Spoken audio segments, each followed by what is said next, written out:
Narration.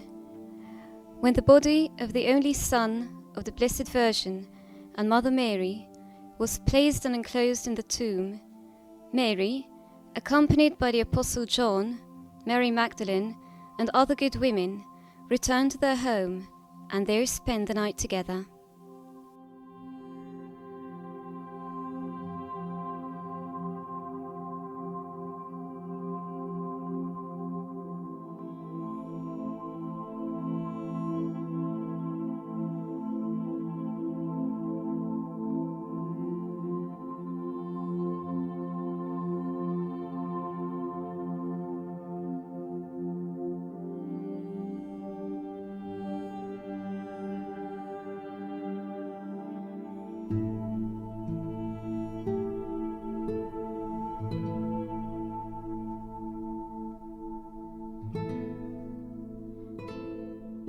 Description. A poor room.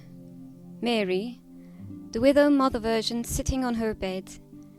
John, Mary Magdalene, and the other women who witnessed the cruel death of Christ are also seated in the same room, looking from time to time at the Blessed Mother in the light of a small lamp and in deepest silence.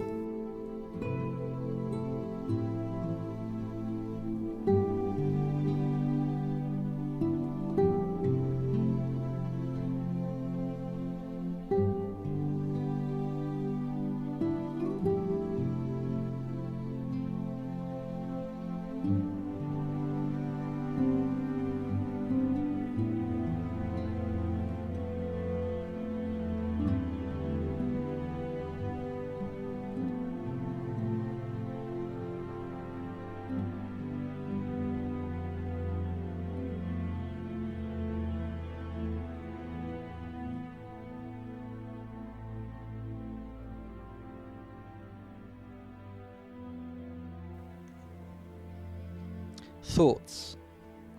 In the quietness of that truly painful night, the Blessed Mother, sleepless because of the vivid impressions left in her mind of that tragic death of her innocent son, relives, during the night watch, each and every incident that took place before her very eyes during the day.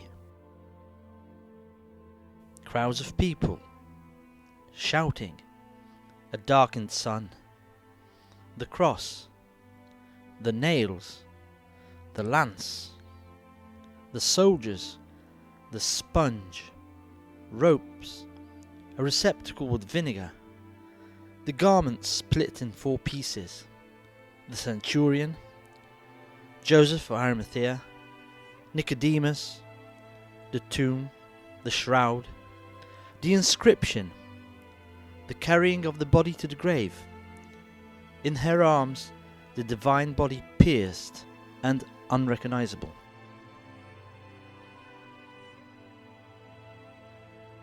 She imagined herself standing once again by her crucified son. She hears him pray for those who have crucified him.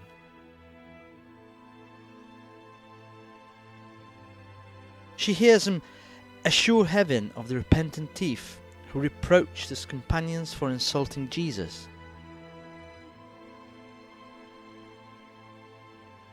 She hears her beloved son speak to her as he gives her John for her son, and she hears him address John to take her as his own mother.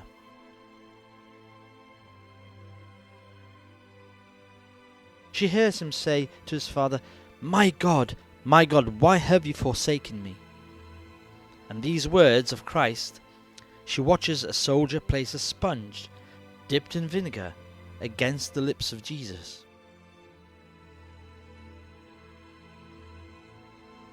She hears her dying son, insulted and in tremendous pain, explain, "It is accomplished."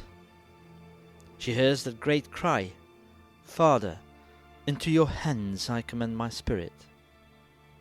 And she sees him bow his head and die.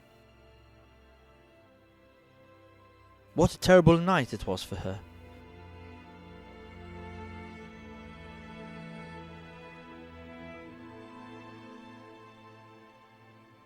She imagines the soldiers breaking the knees of the two thieves crucified on the left and on the right of Jesus, and sees one of the soldiers piercing with a lance the side of Christ, and as he pulls it back, blood and water flow out.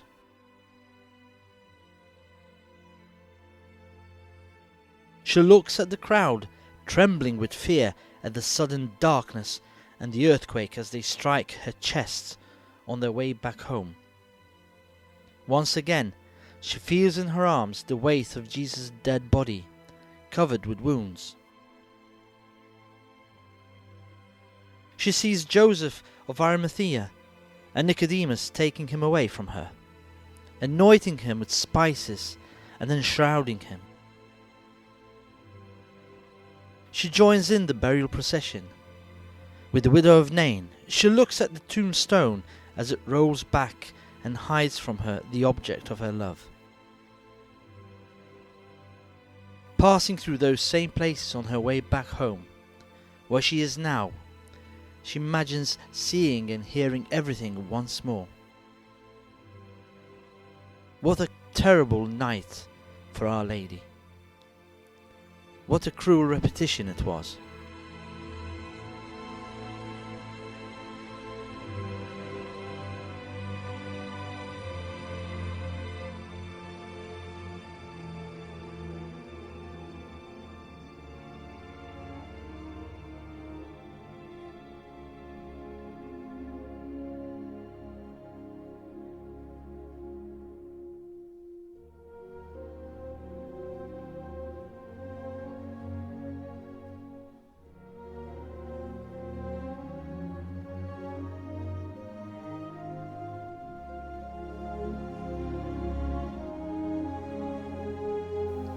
Conclusion. And you, sinner, can you fail to see how horrible sin is, and how much you ought to love this Mother, through whom we have received our Redeemer and Saviour? Is it possible that after her example you fail to welcome all the sufferings that must necessarily come your way in this life?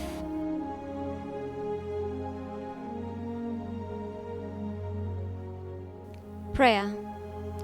O Blessed Virgin, in your power, grant that the sufferings and death of Christ, your Son, and your own suffering may not be in vain for me.